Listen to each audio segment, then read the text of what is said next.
It's not a real important goal, but I'd kind of like to raise 1,000,000 pounds some year. Wow. Maybe next year. I'm Tim Clutter, and I'm a farmer.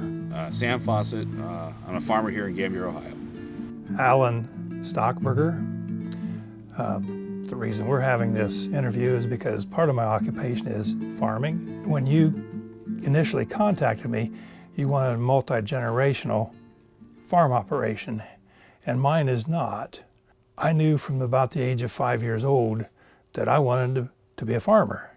My mother said, you can't do that because we don't have a farm, and you either have to marry a farmer or inherit one to start one.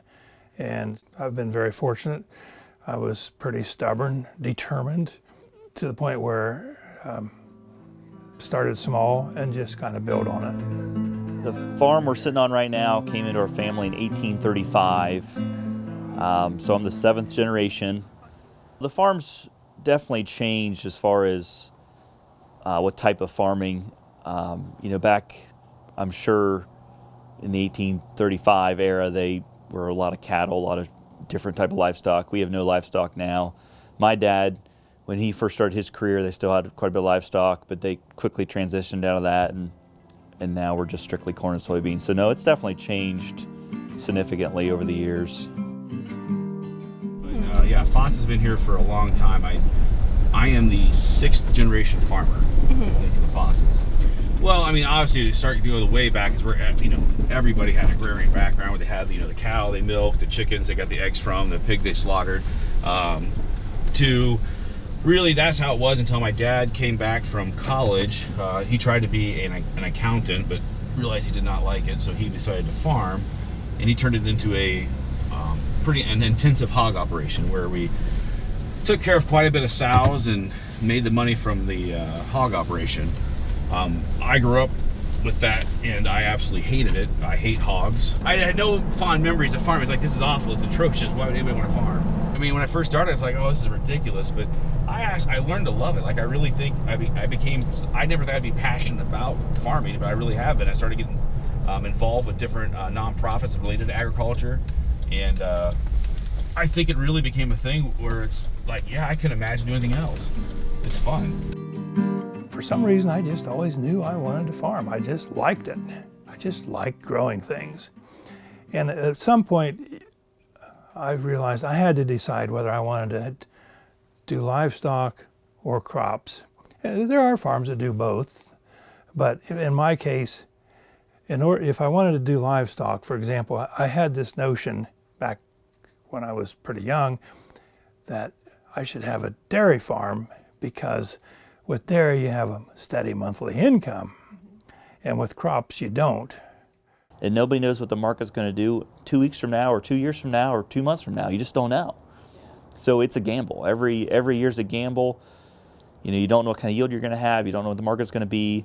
There's some serious risk involved in farming, and there's been some bad years, and thankfully we've had a lot of good years now, but you just never know when that next year's coming where it's just, a bad crop, and bad crop, there's nothing to sell, and that's a problem. Soybeans is cheaper raised than corn by a lot. Chemical program's more, the fertility program's more on corn, the seeds more per acre on corn, but the yield's more per acre on corn. So the potential to make money isn't necessarily always better on corn. It can be certain years. Every year's different. This is my first year ever planting wheat to plan to harvest. So it's, I wish there was another crop to do, but there's really just 2 major crops. So it's I usually do beans one year, corn the next year, but this past year I did beans back to beans, 2 years in a row of beans, because the inputs for corn were so astronomically high. I just did not want to outlay that much money in hopes I get it back. So beans are less costly to put out than corn. Well, with soybeans, with most legumes as far as I know, the bean splits in half, and then it has to push up. The bean pushes the 2 halves up through the soil. But with a grass crop like corn, wheat, rye, they have a shoot that just comes up. So it's not as hard to get them up out of the ground as it is a legume, the soybean, because they have those two, the 2 halves of the soybean, It's just more resistance. I have developed what I would consider a relatively intense crop rotation. I have, not far from the buildings here, a rather large field that was managed pretty intensely. It was in wheat a year ago this time. Then we harvested the wheat. Then I planted a soybean crop in it. And so I ended up harvesting 2 crops in 1 year off of that land. I enjoy managing my land, protecting the soil, and having it be productive. We spent a lot of time and money over the years on subsurface drainage, a lot of tiling. It's really good for the field, it's good for the farm, it's very profitable. It's expensive in the beginning, but long term it's definitely the thing to do, especially on ground that's a little wetter that you can't produce on. Along with that, typically, in a low swale that's highly erosive, we would build a grass waterway to control the erosion. All these things are not necessarily immediately profitable, but long term it's a very good thing for the environment, it's a very good thing for the farm, and it's the right thing to do. In my career, we spent a lot of time and a lot of money into our farms and our fields to try to make them better and for the future long term. This is a waterway. And I'll take you, since we're on the gator, we'll drive up to the top and I'll show you this is the discharge. So this is kind of like filtered water in a way. I love this farm and I love taking care of it. And so if I make a mistake and I have erosion somewhere, I feel bad about that. And we take corrective measures and so we fix it. But I try to learn from my mistakes and I like this farm a whole lot, as you can tell. I mean, that's the thing. It's I thought it was, people say it's in your blood or whatever it is. I thought, that's just, people say that stuff as, poetic waxing, but it really does become, you literally walk these grounds, you see every square inch as you farm it, you end up intimately knowing every little part of the farm ground, where the washouts are to go fix them. So yeah, you end up becoming it becomes part of you. You really end up knowing it, and then it's just like, for me, the idea of even selling any of this ground would be like selling off like a kid or something. It just becomes, this is my ground. This is something that I work for. You improve it, you try to make it look pretty, keep the grass mowed down. You take a lot of pride, and a lot of farmers do, or all the farmers do, a pride in their land. As farmers, we got to be careful that we're trying to do the best we can for ourselves and our farm, but ultimately we got to pay attention to, there could be problems if we end up cutting corners. And one of the big things that's in the pipeline now is there's herbicide-resistant weeds, and they're becoming more and more prevalent, and more and more, it used to be more and more scarce, now they're more and more common, and it's important as a whole industry we pay attention to that. We continue doing the best job we know how to on our herbicide program, and we don't cut corners. And I think there's probably some operators out there that do cut some corners to try to save some money, and on the short term maybe that pays, but I think in the long term it's going to hurt us all. And a lot of agriculture has been notorious in the past for overproducing.